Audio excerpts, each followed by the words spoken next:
एक गांव शोलापुर में राज नाम का एक गरीब लड़का रहता था।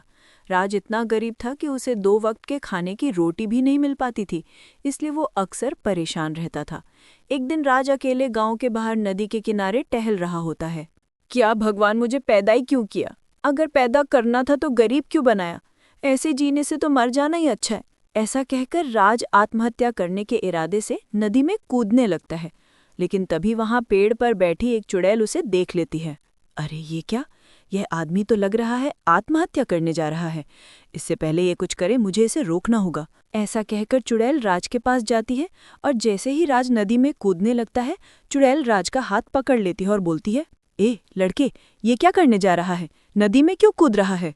वैसे तो चुड़ैल को देखकर बड़े बड़े लोग बेहोश हो जाते हैं, लेकिन राज चुड़ैल को देखकर डरता नहीं, बल्कि उससे कहता है, तुम्हें इससे मतलब चुड़ैल, मैं कुछ भी करूं। वैसे भी तुम चुड़ैल हो, भगवान नहीं, मेरी कोई मदद नहीं कर सकता। राज को यूं गुस्से में देख चुड़ैल हैरान रह जाती है और सोच में पड़ जाती है।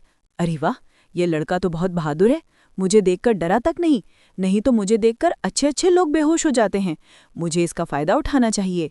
चुड़ैल को यूं मुस्कुराता देख राज को और गुस्सा आ जाता है और वो गुस्से में बोलता है, चुड़ैल, तुम पागल तो नहीं हो गई हो? बिना बात के हंस रही हो? राज की बात सुनकर चुड़ैल कहती है, मैंने तुम्हारे बारे में अपने जादू से सब पता कर लिया है। अगर तुम चाहो तो मैं तुम्हें अमीर बना सकती हूँ, लेकिन इसके लिए तुम्हें मेरे लिए भी कुछ करना होगा।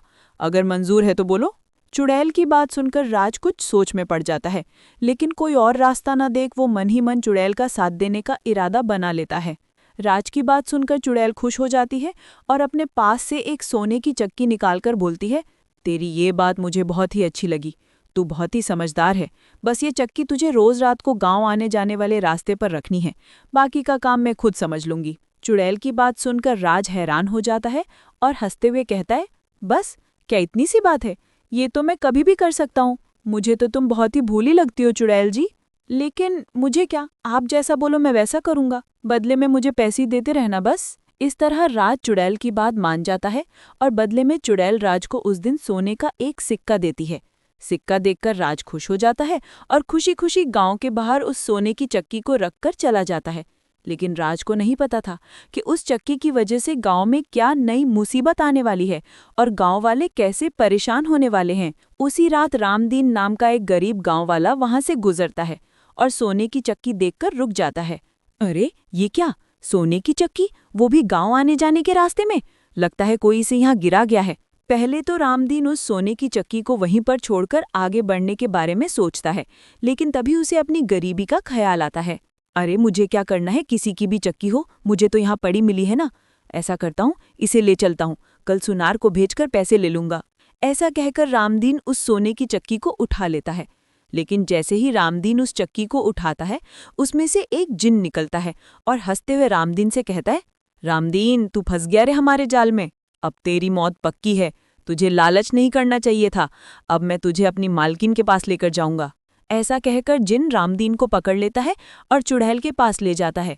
चुड़ैल अपने जिन को देखकर हंसने लगती है और बोलती है, वाह मेरी जादुई जिन्नो, तू अपनी मालकिन के लिए शिकार लेकर आया है। वाह, मजा आ गया इतना मोटा ताजा माल देखकर। चुड़ैल की बात सुनकर जिन्नो चुड़ैल से बोलता है, अरे चुड़ैल जी, आपको मजा आ गया, लेकिन मेरा दिल जानता है मैं कैसे लाया हूँ इसे यहाँ, इस आटे की बोरी को। बहुत ही मुश्किल से आया है, एक नंबर का शराबी है। उसी समय रवि को भी होश आ जाता है और वो चुड़ैल से कहता है, ए वो औरत, कम एंड जाओ शराब लेकर आओ, जाओ, सारा नशा उतर गया मेरा। हिंदी ढंग से आती नहीं और इंग्लिश बोलेगा, है शराबी कहीं का, आज इसे नहीं छोड़ूंगी। अरे मर गया रे, ये तो चुड़ैल है, मार डालेगी मुझे। मुझे मुझे माफ कर दो चुड़ैल जी, गलती हो गई, मेरे से गलती हो गई, माफ कर दो मुझे। अगर मैंने कुछ गलत कहा हो तो।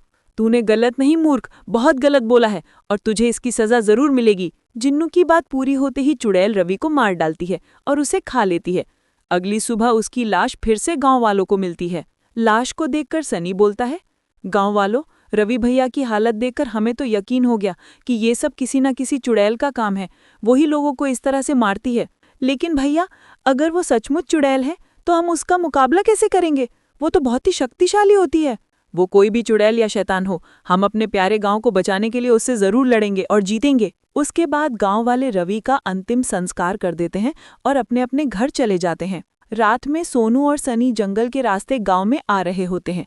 तभी उन दोनों को वही सोने की चक्की दिखती है। चक्की देखकर सोनू को लालच आ जाता है। वो देखो, सोने की चक्की, अगर ये हम दोनों को मिल गई तो हम दोनों इस गांव के सबसे अमीर आदमी बन जाएंगे, पैसा ही पैसा होगा। ऐसा कहकर सोनू चक्की को उठा लेता है, लेकिन चक्की को उठाते ही वहां जिन आ जाता है और हंसने लगता है। जिन को देखकर सोनू घबरा जाता है और बोलता है, तुम सही कह रहे थे सनी, ये सचमुच कोई चाल है, ये तो जिन है, इसका मतलब कोई चुड़ैल भी होगी।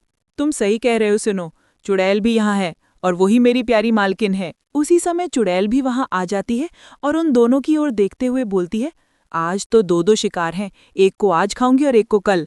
अब 2 दिन की पार्टी पक्की है मेरी। ज्यादा खुश होने की जरूरत नहीं है चुड़ैल, आज का दिन तेरा आखिरी दिन होगा। ऐसा कहकर सनी अपने गले में पड़ा हनुमान जी का लॉकेट बाहर निकालता है और जोर जोर से हनुमान चालीसा पढ़ने लगता है। जैसे हनुमान चालीसा खत्म होती है, चुड़ैल और जिन दोनों दर्द से तड़पने लगते हैं। तभी हनुमान जी के लॉकेट से तेज रोशनी निकलती है, जो दोनों चुड़ैल और जिन को जला देती है। राज ये सब छुपकर देख रहा होता है।